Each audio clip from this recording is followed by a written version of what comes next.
আমরা শুনতেছি যে দাম কমছে আর কি সব জিনিসের। ইলিশ মাছ এখন ভারতে আর দেওয়া হয় না, আর বাংলাদেশে এখন দেওয়া হয়, ঠিক আছে? তাহলে কিরকম কত কত কত কমছে এভারেজে? এবারে 2700 টাকা পার কেজি কমছে বড় মাছ।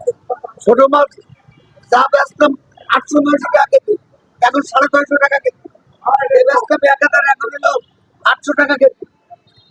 তা আপনারা তো দেখতেছেন এরা হলো বাইবেলের মাছ বাজার, এরা এখানে শুধু ইলিশ মাছ আছে। ইলিশ মাছ আমি দোকানটা দেখতেছি, এই বড় ভাইয়ের কাছে ইলিশ মাছ আছে। বড় ভাই, আপনি ইলিশ মাছ কত করে বেচছেন আগে?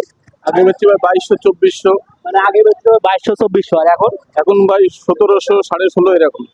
মানে 1700 1650 আর কি। তা আগের তো অনেকটাই কমছে, অনেক কমছে ভাই, আর এই মাছটা যে কমছে, এবার সব মাছে কমছে। এভারেজ কেজিতে 200-300 টাকা কমছে। দর্শক আপনারাও আসবেন, এখন সময়। এই সরকারের আমলে আর কি আমরা ইলিশ মাছ খাবো, ঠিক আছে? নেক্সট টাইমে আরো না পাইতে পারি, ভারতে আরো পাচার হয়ে যাবে, তখন সমস্যা। ঠিক আছে?